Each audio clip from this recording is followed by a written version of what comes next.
Roberts with Partners for Success of St. Mary's County Public Schools. I just wanted to kind of go over a few housekeeping things. When you joined, we did mute everybody, and that's just because of the large number of people that are attending this class. So with that, if as you have a question, if you can type it into the chat, we will address all questions at the end of the class. We have allotted extra time to be able to do that. So feel free to type them in and we will definitely be sure to circle back to them. If you need to log out or log back in for any reason, I'm keeping an eye on things and we'll definitely continue to let you in because we all know how things can be at home, as we were just talking about going to the fridge while during a class. So with further ado, I'd love to go ahead and let our lovely ladies from Pathfinders take over and introduce themselves. And again, we do thank you all for coming and attending today. All right, Laurie, you want to go ahead? Sure. So I am Officer Lori Reyes, and I'm with the Montgomery County Police Autism, IDD, Intellectual Developmental Disabilities Outreach Unit.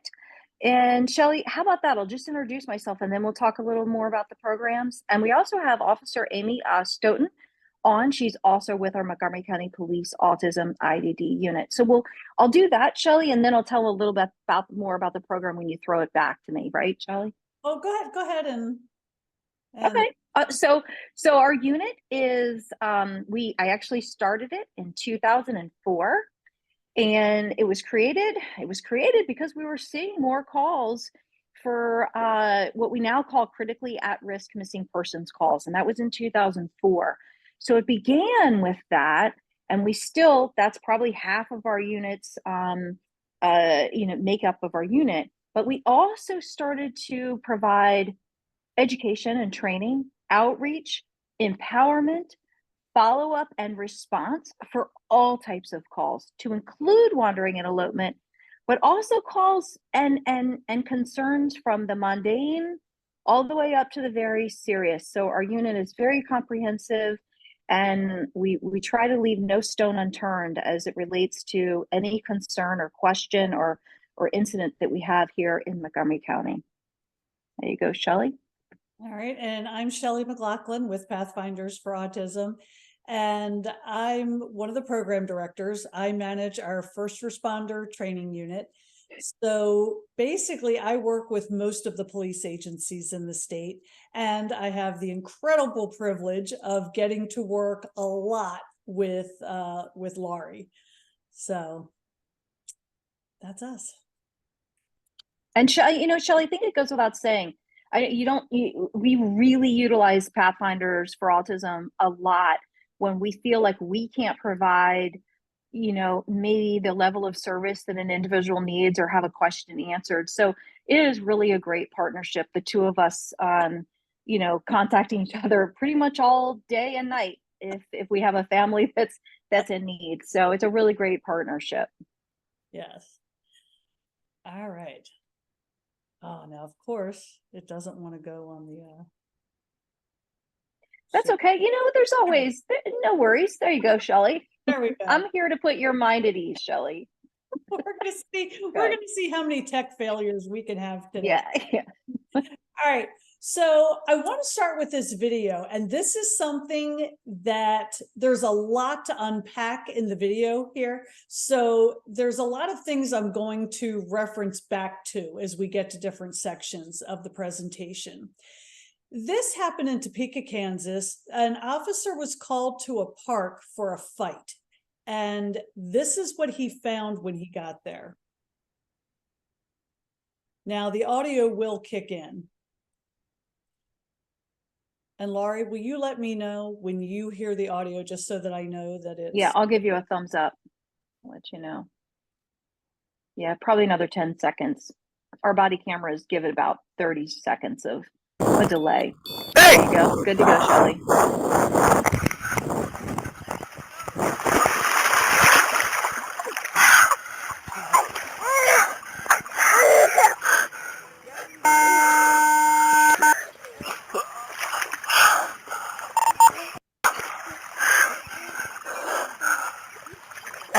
need some help. Call 911 for me. Start me at AMR 1039, 15th at Central Park. I got a kid that fell into the pond. I just got him. 15th at Central Park.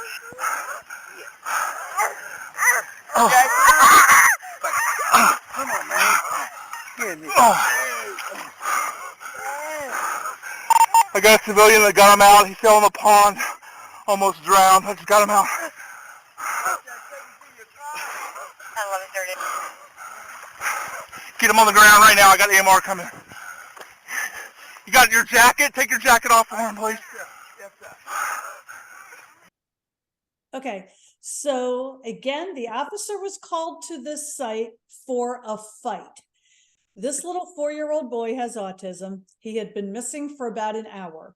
He had not been reported missing. So again, there's an awful lot that's happening in this video, but I want to keep referring back to this video. But something I'm going to touch on later is that drowning is the leading cause of death in premature death for autistic individuals. Okay, so what is elopement? It's not when a young couple runs off to Vegas and gets hitched. So think of it as somebody just up and bolting. They're just up and they're gone. And this can be from a safe place. It doesn't have to be that somebody is trying to escape something bad. We're going to talk about some of the reasons coming up. And unfortunately, this can often lead to the person putting themselves right into harm's way or in a dangerous situation. This is not your 14-year-old teenage daughter who is angry with you because you have taken away her cell phone and now she's gone. No, this is an automatic just gone, and you may not know the reason up front. All right, so some sobering statistics here.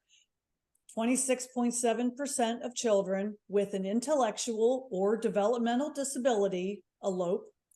Almost half of all children with autism elope. And again, these stats are for children only because we don't really have good stats for adults. But just because we don't have the stats for adults, in no way diminishes how critical it is if an adult with IDD or with autism elope and again put themselves into danger. What's really hard is that at least a third can't communicate the information that somebody might need to help them get back to a safe location. Laurie, you are always finding people. You're finding more people than what are reported as being lost. Yeah, correct. So we average, Shelley, about 3 to 8 finds a week for individuals that are what we call critically at risk, that we locate before family members or caregivers are calling to report. So that is one of our biggest challenges, Shelley, is that many people are not calling 911 to report. And we, most of the time, locate the individual before families have even called 911. So we're going to talk about some things, keeping that in mind, some things that you need to do in preparation. All right, so why are they taking off? Well, it could be because they can't express a need. They are not able to articulate that they're hungry. So they're going to try to take off because they know where Chick-fil-A is. So they're going to go try to find Chick-fil-A and take care of the need that's not being met. It could be to escape something. So think about a classroom, the average school classroom. Fluorescent lighting. which is the worst lighting on the planet, because most of us are able to filter out the fact that they flicker and they make a noise. But for a lot of individuals with sensory processing issues, it can be like strobe lights and a piercing sound. Add to that, a lot of kids together can make a lot of noise. And it can just be overwhelming. It can be overstimulating. And so they're out of the classroom. They're trying to get someplace quiet. It could also be that they simply want to go someplace just to see it. We have a coworker whose son, when he was little, was caught or was found over near I-695 because he was trying to get to BJ's because he wanted a CD. Laurie, where did you go?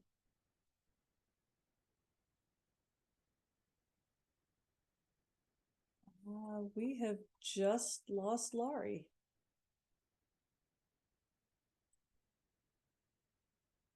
There you go. Sorry, I was put on mute and I couldn't unmute myself. There you go. Sorry about that, everybody. Shelly, I apologize. The host put me on mute. No problem. I'm back to you, Shelly. I was trying to motion or send a carrier pigeon or something. I apologize. It put me on mute. I felt desperate. So go ahead, Shelly. I apologize. No problem. I'm glad you're back. Glad we Okay, I'm back. See? I'm back. We almost put out a critical missing. Yeah, I got it. I'm back. All right, go ahead, Shelly. Sorry. Okay. So let's go back to the drowning. I said that it's the leading cause of premature death in individuals with autism. 71% of the deaths that are related to wandering and elopement are caused by drowning. Now, that risk does not change throughout the year. That risk is just the same in January as it is in July. We don't know what the draw to water is. It could be the glistening of the water. It could be the sound that water makes. Also, a lot of individuals with autism or other IDD react well to deep pressure. Deep pressure can be calming. And when you're underwater, water creates a pressure on the body. Also, think about it. If you have heightened sensitivities and everything is too loud and too bright and smells are too intense, when you're under the water, everything is muted. So we encourage every single family to look at swim lessons for your child. It does not. And Shelly, also, it doesn't matter if it's warm or cold. Going to a body of water, it can happen in any season. Sorry, Shelly. Yep. And so it doesn't have to be, a beautiful stroke. It's just, teaching them how to float, how to doggy paddle, how to tread water, anything that is life sustaining.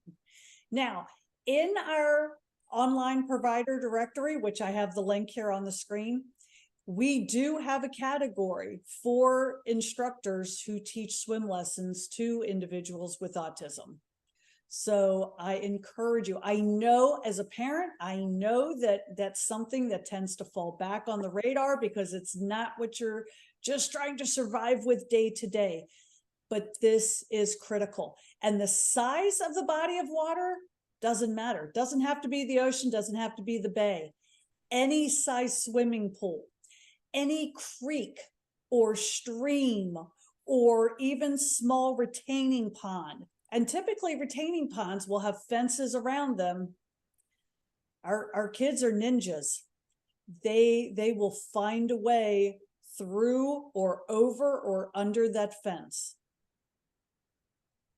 And Shelly, if I could interject, we had a call probably about 4 or 5 years ago, and one of our officers had just gone through our training, and he was searching the area for a missing young lady on the autism spectrum. She was about maybe 6 or 7, and he saw a drainage pipe and he followed that pipe, and it was a really cold day, and he saved the life of that young child who had gone through that drainage pipe into that drainage water, and ultimately she was flown to a local hospital, and she was okay. She recovered, but it just goes to show you it doesn't even matter. That water was freezing cold, and she still went to that water. It's terrifying. Okay, so we do have some resources along with our online provider directory. We have some articles to help you with water safety. Again, here's the link. And we will put in the chat at the end the link to our safety section on our webpage where you can easily access all of our swimming articles. Laurie? This is me. So I, as I said before, I actually began this program in 2004. So almost 20 years ago, this program was started. And I've said it then, and I say it now. One of our biggest challenges is caregivers, family, babysitters, siblings, parents not calling 911 right away. And I think, there's a lot of reasons. I mean, I'm a mom myself. There's a lot of reasons why someone wouldn't want to call. But the biggest reason when we ask is, well, I thought I would find them right away. So 10 minutes becomes 30 minutes, becomes an hour. Or, no one wants to have the thinking that the officers are judging them or the neighborhood is judging them. I always tell parents, you've got to get over that. You got to call 911 immediately. You've got to be that mama bear or papa bear or grandpa bear when you call 911 and say what you need. Don't hesitate. Don't wait to call. If you're searching on your own, you should also be calling 911. Another thing, again, I always say, I'm a mom, be truthful about the amount of time that your child has been missing. And when I say truthful, it's really just semantics. It's not being dishonest or, or truthful. It's about just being realistic about how long the child has been gone. You guys need to shower. You need to eat. You need a break. So if you took a nap, holy crap, you fell asleep for 45 minutes because you're exhausted. If you call 911, it's okay to say, I fell asleep, I woke up. It's probably been over an hour since they've been gone. So just please be as open as you can about how long the last time you saw your child, and make sure you go over, what are you going to say to the dispatcher or the call taker or even officers arriving? May I say something real quick? Yeah. About the time? I want to point out why the amount of time is so critical, because if your child has been missing for 15 minutes, the search area is this. If your child's been missing for an hour, now the search area is this. And so police need to know what that search area is, and the larger the search area, the more resources that need to be brought in. Oh, so true, Shelley. Sorry for leaving that out. Yeah, it's really about the urgency, because obviously 15 minutes versus an hour. You're right, Shelley, that's so true. And then when you call, say the diagnosis, say in plain language, will your child cross a street safely? What are the immediate dangers for them? All of those things are so important, but mostly just be very upfront about, potential dangers and the diagnosis. And even if you just have a potential diagnosis, right, make sure you convey that to the officers and the 911 center. And let them know, does your child love dogs, or are they terrified of dogs? Because if your child is terrified of dogs, well, then they're not going to send necessarily the search dogs, because that may push your child into hiding from the dogs. If your child has been missing for 2 hours, and so they want to bring in the helicopter, well, is your child afraid of helicopters? Or do they love fire trucks? Because if they love fire trucks, well, now maybe we can bring in fire and EMS to help with the search, and they can go up and down the street with their lights and their sirens on, trying to draw your child out. True. Thanks, Shelley.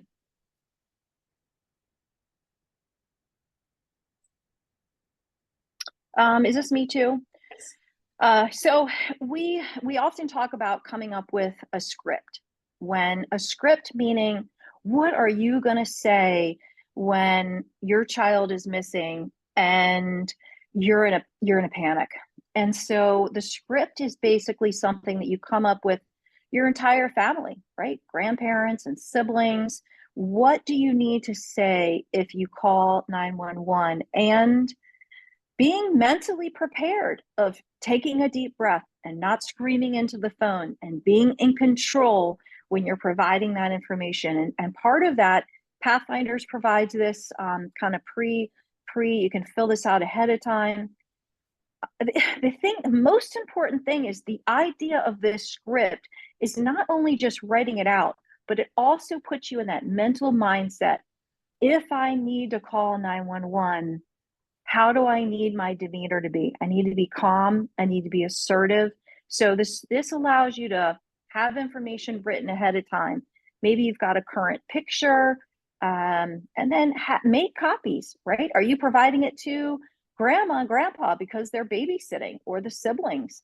Have it in a family plan of all the caregivers of what you expect out of them should your loved one wander. And with this elopement form, so we have safety kits that we distribute free of charge. You can call our office at any time. We will mail one out to you. We also take them with us to all of our resource fairs. And this form from Big Red Safety Toolkit is one of the forms that we include. Also, make multiple copies of this form to have on hand, because then when the first officer arrives, they're going to want a copy. Second officer arrives, they're going to want a copy.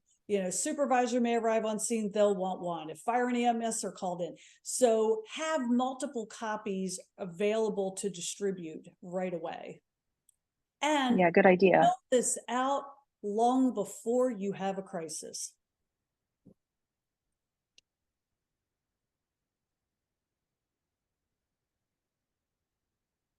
So alerting friends and neighbors. I'll share.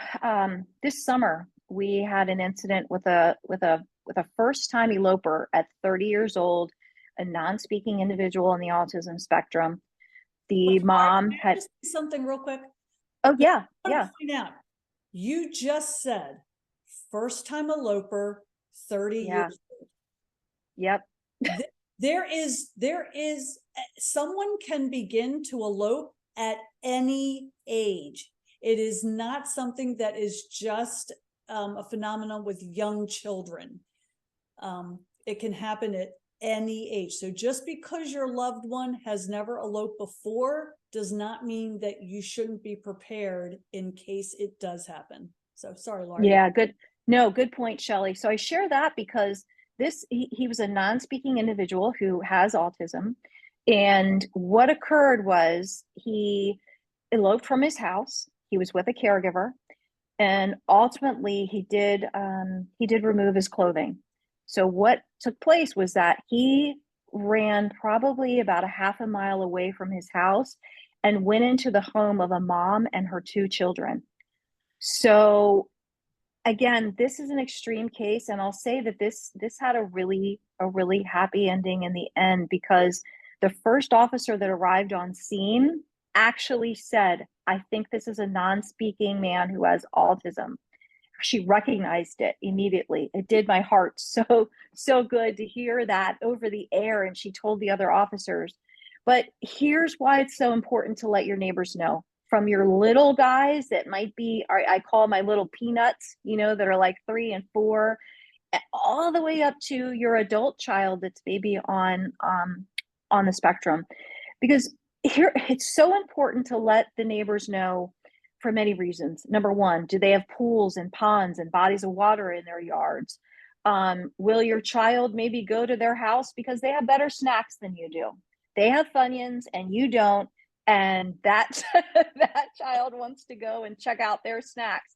But here's the thing, you've got our guys that maybe are getting older, and when a teenager goes into a neighbor's house that's non-speaking, that can bring a whole set of challenges. So share with the neighbors if you feel comfortable. The comeback I always receive is, well, I don't know my neighbors, or I don't feel comfortable, or I don't want to share.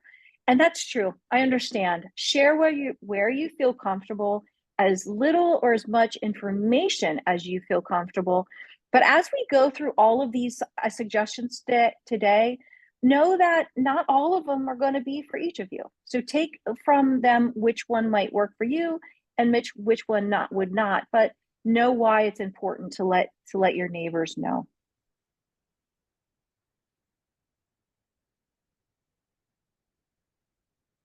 Oh, is this me, Shelley? I think this is you.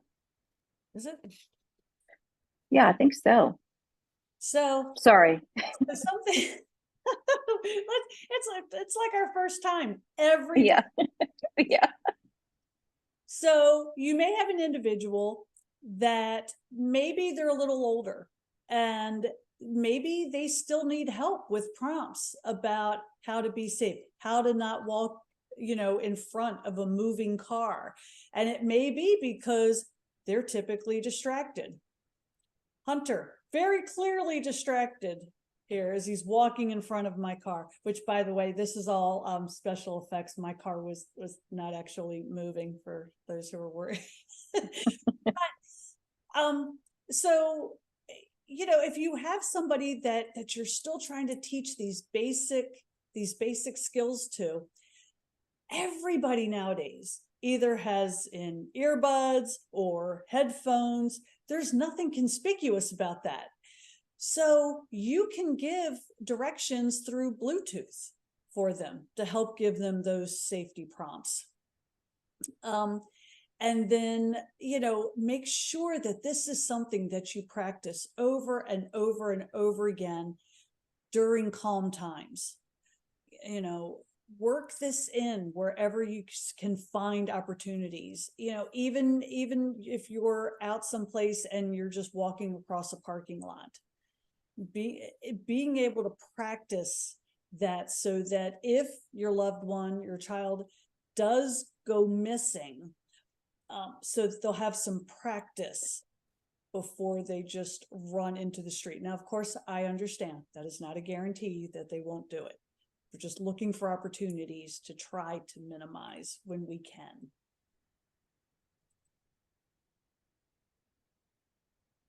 can. Fleeing school. So it's so important. A couple of things. If you have a child that, no matter the age, who's begun to elope from home, make sure that you let the school know.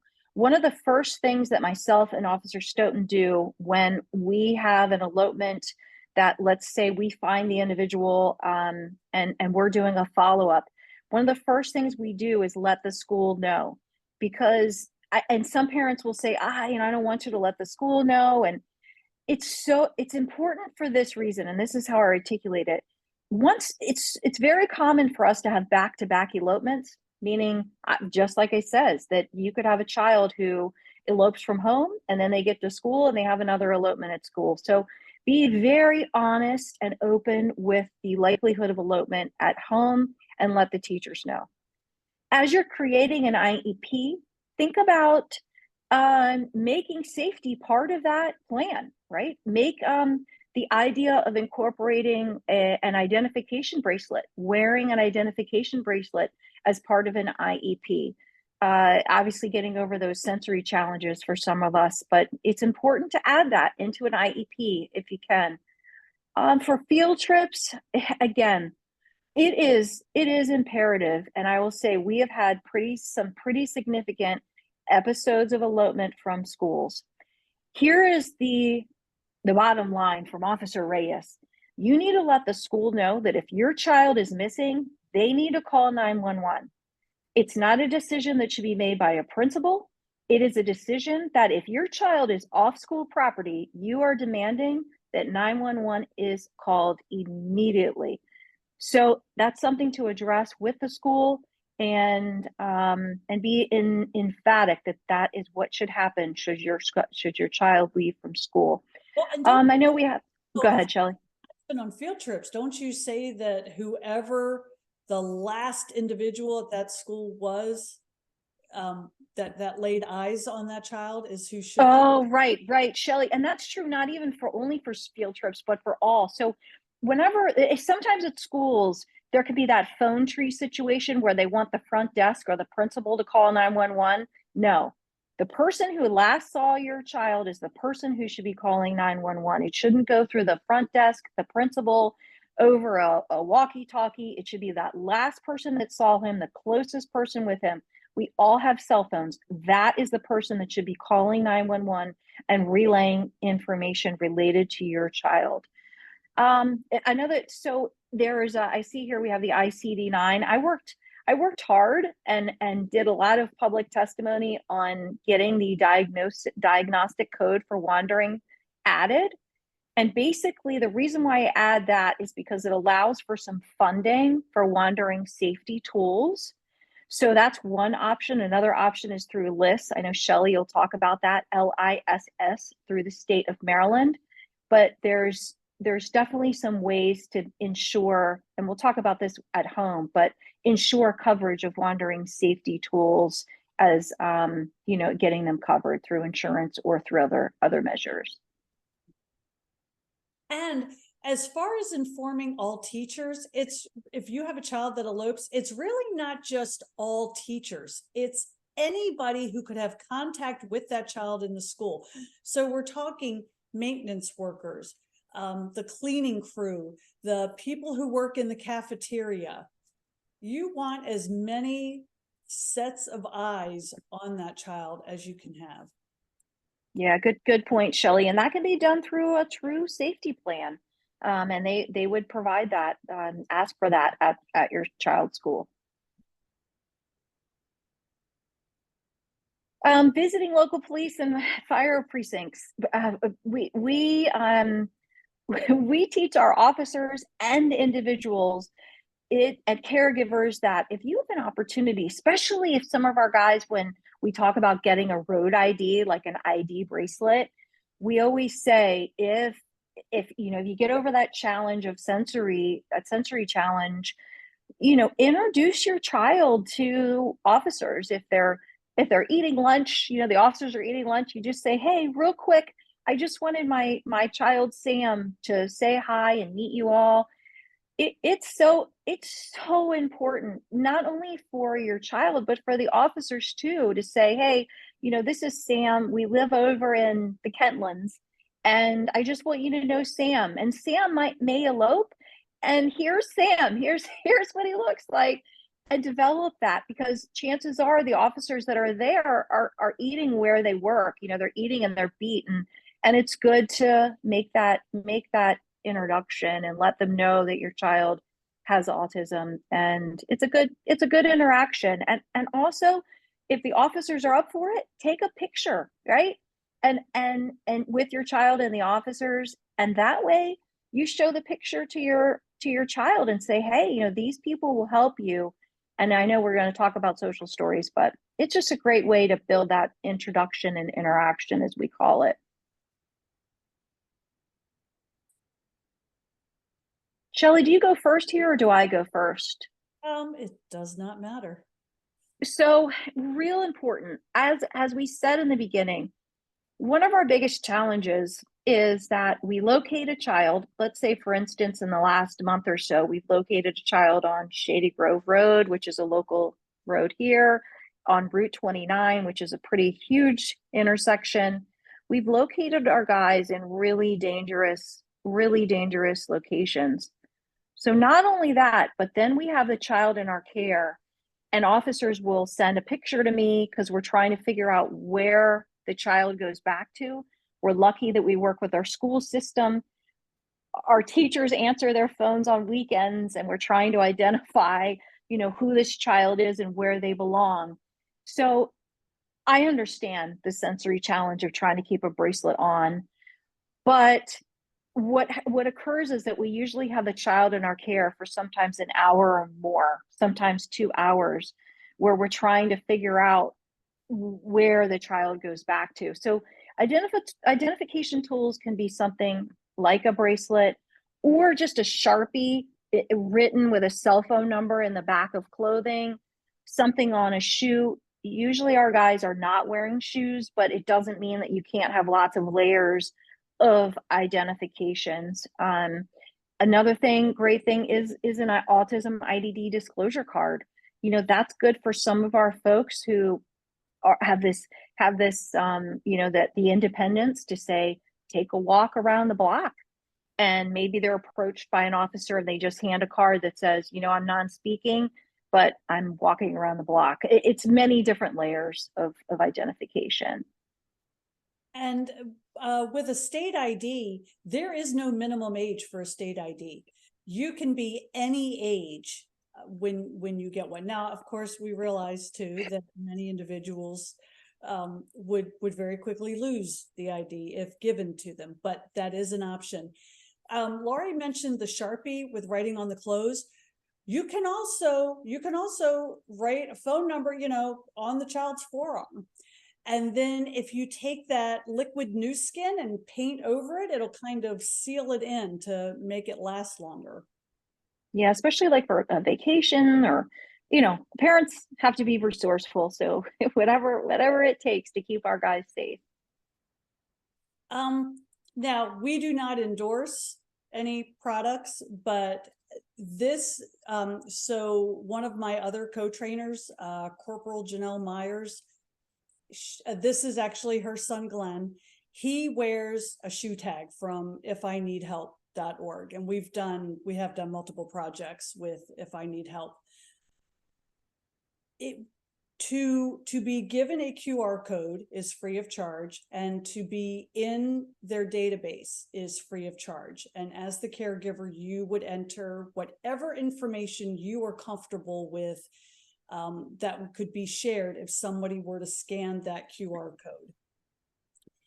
When you scan Glenn's shoe tag, the QR code on his shoe tag, what you're seeing on the screen is what pops up. It's Glenn's name, his parents' names, phone numbers, their address, his diagnosis, what he's passionate about, that he loves police officers, loves dogs, allergies, that mom works for Harford County Sheriff's Office.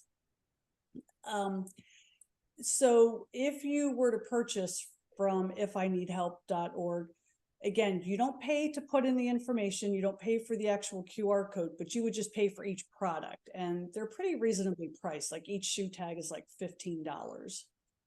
But we use this as an example because it's the identification tool that Janelle uses for Glenn. Laurie, love-hate relationship with technology. Yeah, so, you know, I will say, I know I sound like one of those officers, but I run this program for 20 years now, and technology's obviously changed in the last 20 years. But what has not changed is the fact that in almost all cases, we locate the individual before technology comes into play, or we locate the individual that they don't have technology and we're trying to figure out where they belong. Here's my 2 cents from Lori Reyes is technology has to be the last step in safety.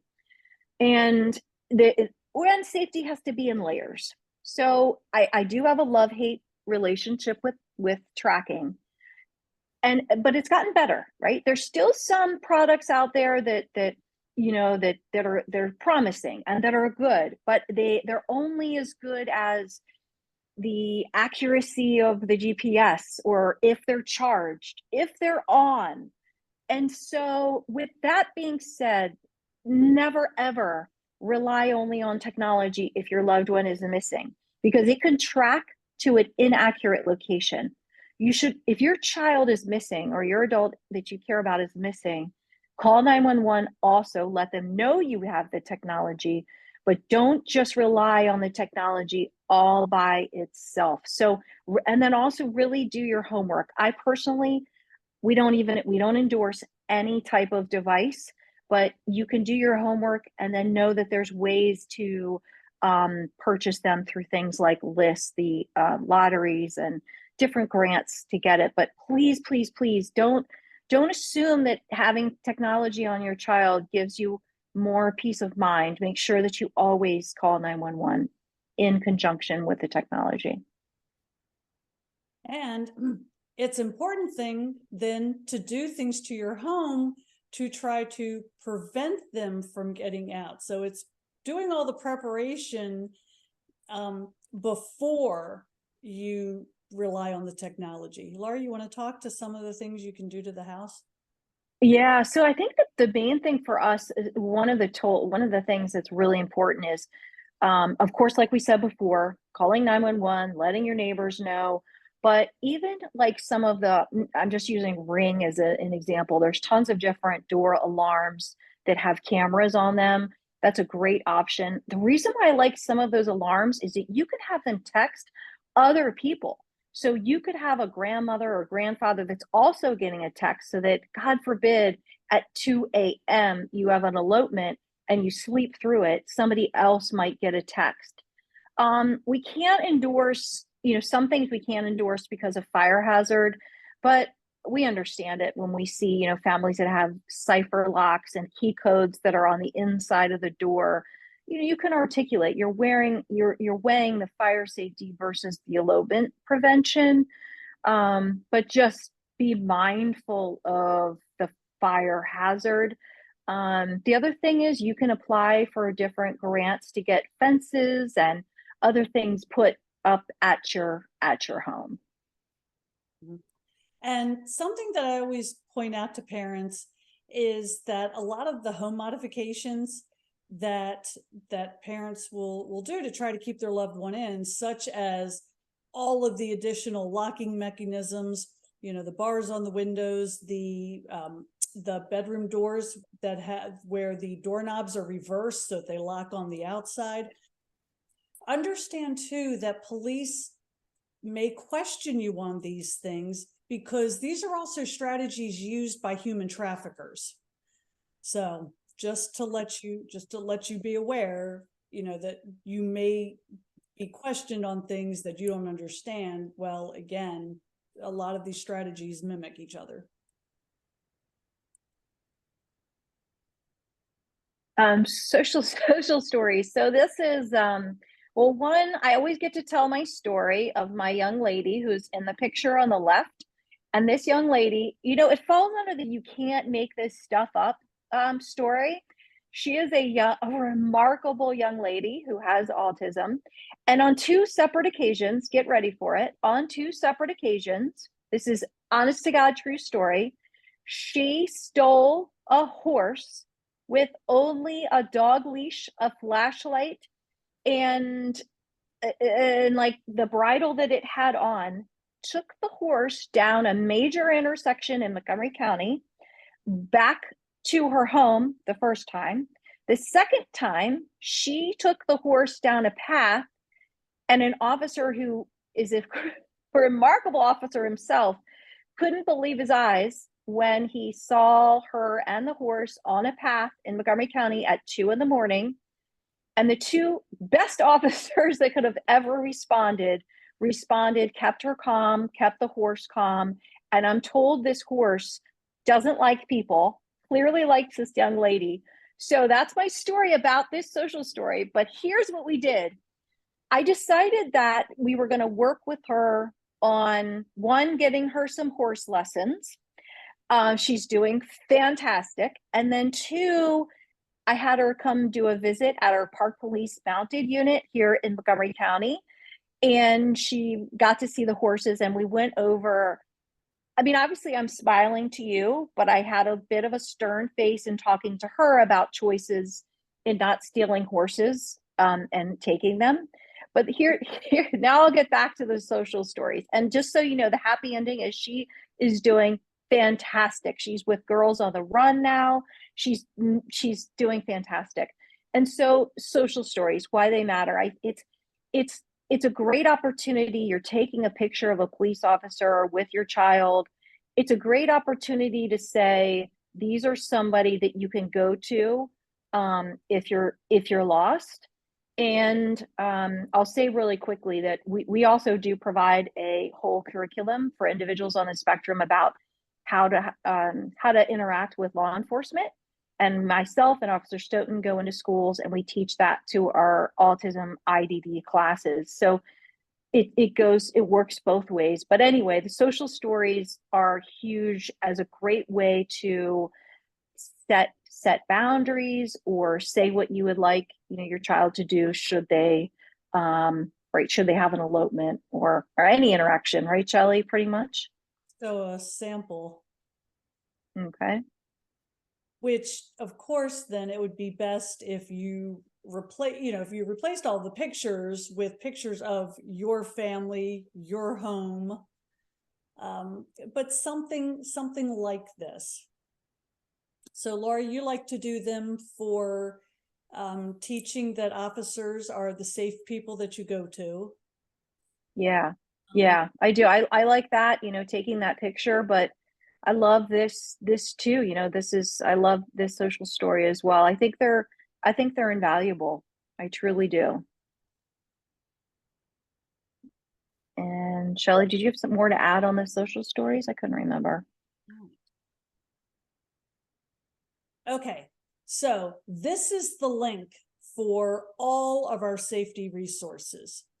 So we don't, in the safety section, we do have more than just wandering and elopement. We also have articles on cyber crimes, calling 911 in the crisis. Laurie talked about how important it is to kind of have that script, kind of already have in place what you're going to say. So we have that template in our calling 911 in a crisis.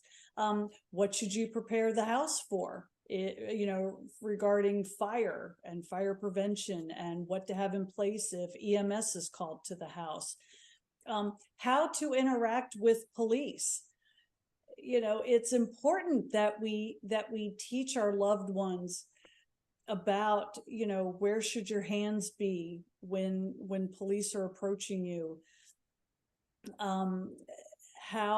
How far away should you stand from an officer when you're talking with them? And then we also include tips for the caregiver. What information should you immediately have on hand? When is it absolutely necessary that you call 911? We also have information on internet safety.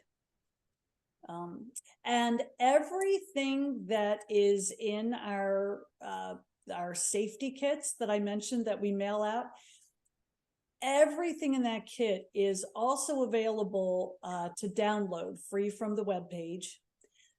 The only thing obviously that you can't download is in the safety kits. We do include a window cling. It's primarily for the vehicle, but some people do use it on their homes.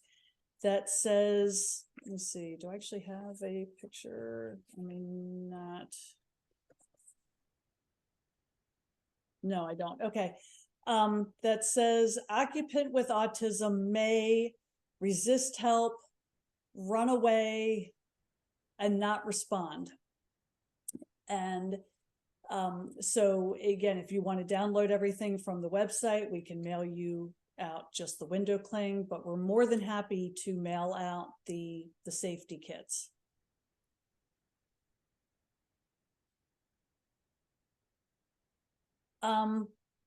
Again, these are just more of the the links that we have with all of the supporting resources that you can click through to. First responder training, I mentioned that I work with most of the police agencies in the state, so we do teach for police academies, police in-services, in their crisis intervention teams. We also do specialized police training, so we have very specific curricula for the school resource officers, hostage negotiators. Shelley and I actually trained the NYPD detectives. That's how far we went. Yeah. Pathfinders, again, I need to say this. Pathfinders, again, has done more in the state of Maryland to train our officers. The departments that I can't get to, So Pathfinders will go ahead and they will make sure that the officers, especially in the state of Maryland and beyond, receive really dynamic, fluid, and up-to-date training. It's really incredible. Thank you. And then we do have some, we do work with some of the federal agencies. We teach for the Secret Service. We've done classes for Homeland Security, Capitol Police, etc. This is both Laurie's and my contact information. And I'll say this, if you have a question or concern and you live outside of Montgomery County, I'm happy to answer questions. Like I said, Officer Stoughton is on this as well. We're housed in Montgomery County, but I know that there's individuals from all over the state on this call that if you had a question or concern, you could email me and I would make sure I do my best to try to give you the advice or the resources that you needed. And to let everybody know just how dedicated Laurie is, Laurie's calling in on this from vacation. That's true. That's true. That's true. Beautiful Texas. So I don't know if we have any Texas folks on the call, but happy to do so. And I'm available if you guys had any questions or concerns. And then Robin, do we have some questions? We do. We have a comment in the chat that I guess if we just want to get verification on. It says, I was told that there are DDA regulations around tracking devices for individuals living in group homes. So here's my answer to that. I don't know if there's, it's tricky. So the issue would be is who is going to maintain the bracelet? Who's going to maintain charging? So if it's a medical device, then maybe, but you'd have to reach out to DDA directly to get that answered. But the challenge is who is going to maintain the charging and ensuring that the bracelet is on. But regulations would have to be directed directly to DDA for that. Thank you. And then we have another question. What can we do as parents in letting our neighbors know about our child that may elope?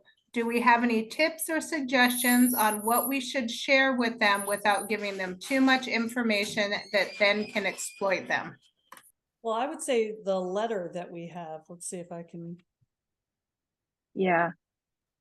And you know, it's really what you feel comfortable. While Shelley looks for that, what you feel comfortable sharing. I would say at the very basic, if it is just to say, you know, you have a child that may have a propensity to elope. And Shelley, I promise I'm going to let you talk. Here's the other thing about the exploitation side is it's as important for me when I share with parents, you know, what do you feel comfortable sharing? It's important to let the good guys know because the jerks may already know. So it's better to let, I feel, this is my mom opinion, I feel it's better to let the neighbors know, sharing as much or as little information as you want, but the more people that know, the better, in my opinion. But again, that's being a mom and or a dad or a parent judgment call. Shelley, what are your thoughts? No, I completely agree with you. And I just want to let people know that this letter that Laurie actually wrote, this is available again in our safety kit, and it's available at that safety link as one of the safety kit items that you can download. And then Robin, do you have the list of the questions that came in when people registered? Yes. So another question that was there are, what are practical measures to implement in environments like an airport or community festival? So you meaning like what are ways to, you know, be safe in kind of a different environment? Yes, that's how I'm taking this question. Sounds like in a crowded environment. Shelley, I mean, I have some suggestions, but it's kind of Montgomery County specific. Do you have any specific questions? So we actually offer, and again, it's not for everybody, but we actually offer a t-shirt that we designed. It's designed initially for individuals who wander or elope and are in immediate danger, right? It's not designed for someone who's navigating their independence. And the t-shirt says, I'm a person who has autism or IDD, call 911 if I'm alone. Now, of course, that is not for everybody. And some yellow too. That sure. Yeah, and it's neon. Yeah, and it's bright yellow. So I guess for me, that's kind of a Montgomery County specific answer, is that it would give, you know, those around in a public area the idea that maybe they should keep an eye out. But you know, that's not for everybody and not for every circumstance. But the most important thing, let's say you're in Ocean City, you're on vacation and your child has an elopement.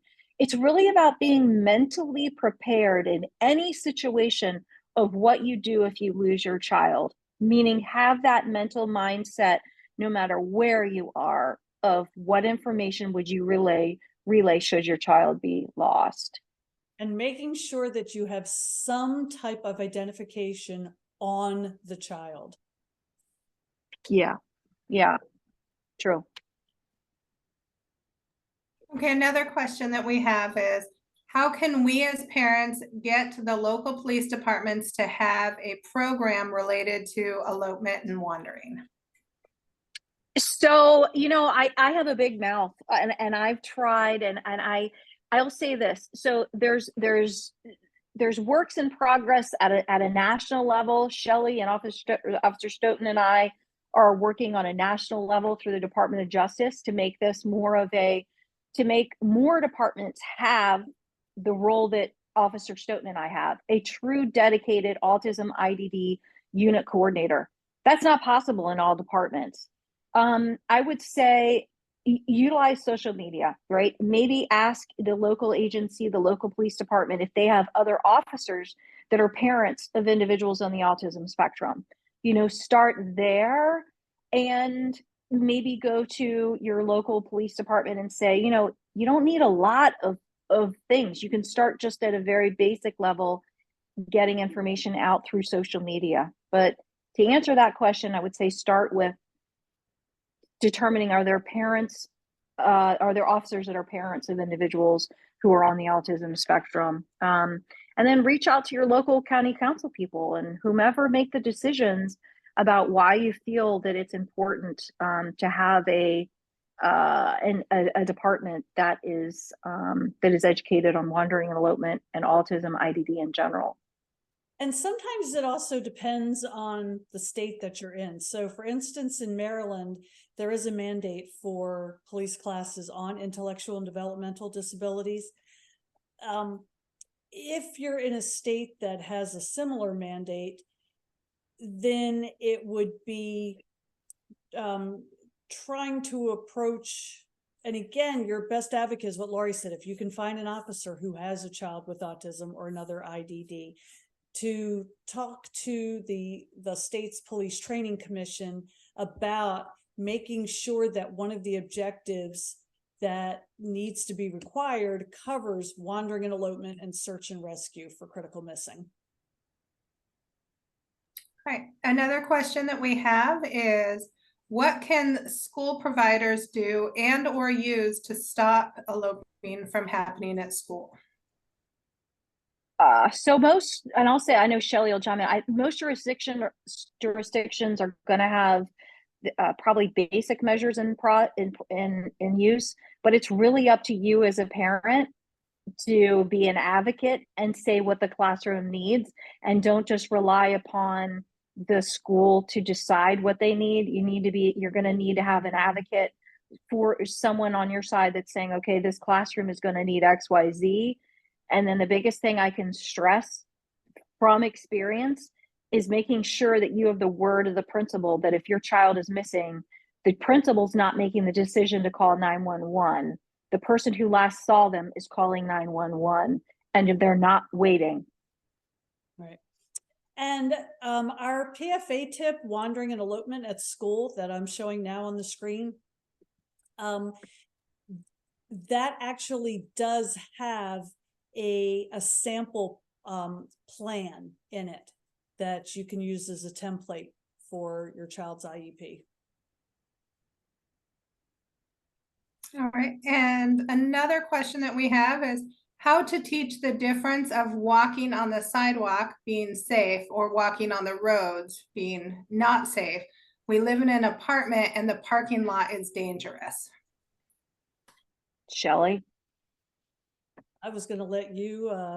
Yeah, that's, I think it's repetition. I think it's like any other situation being a parent, it's maybe setting up a scenario, almost as a, what would you do? And the repetition of what's safe and what's not. But I understand the dilemma, but again, it's going to come down to a lot of repetition in setting that boundary. And is there something that you can do to make a rule? We know that so many of our kids are rule followers. So can you make the rule that, so if the sidewalk is, let's say, light tan, so when you're on the light tan, you can walk by yourself, but when we're on where it's black, you have to hold someone's hand or something like that, maybe. Yeah, good point. That's a challenge, but again, yeah, that's a challenging one. Go out and make the sidewalk the fun place. Take some sidewalk chalk and go out and, this is, the sidewalk is the great place. This is where it's fun. This is where we can do cool things, as opposed to the blacktop where no fun is happening. We have to hold hands. Yes. Perfect. And then we have a question that came up in chat. Do you know if there are similar resource officers in the Anne Arundel County Police Department? So there's no, and Shelley can actually, I'll let you answer that, Shelley. Oh, they don't have a unit like Laurie's. We, as a matter of fact, this year we've since January been spending every Monday teaching in service for Anne Arundel County Police. I'll tell you, a great resource is your school resource officer. Over the last year and a half, all of the school resource officers in Maryland have had their own specialized in-service trainings, and we've also been teaching at those. So I would start with your school resource officer. But if you don't have one specific, because I can't remember with each county who has one at every school, and you can always reach out to me, and then I will find somebody in your precinct that I can connect you with. Perfect. I just wanted to put out there, does anybody else have any questions that they would like to put into the chat? Oh, we just got another one. Give me 1 minute. Can we set up a brief meeting at the police department to have our autistic child meet officers by calling the non-emergency police number? Yeah, I would say call the community engagement officer for wherever you live, and a community engagement officer, and ask for them. Or community, some of them are called. Yeah, community outreach. You're right, or community outreach, and just set that up ahead of time. Call your local jurisdiction. You don't have to call the non-emergency number. That usually rolls right into 911. I would call the local police department. If you live in a certain area, find out where your jurisdiction is, and call the station directly to ask to set up a meeting like that. Right, so either the station directly or the community outreach department. Yeah. As of this moment, those are the only questions that we have and/or comments in the chat. Okay, great. All right. Well, thank you so much. And thank you again for you lovely ladies coming and offering this class. We really appreciate it. And, hopefully we'll be able to continue to share this information throughout the state. Thank you. Thank you, everybody. Have a good night.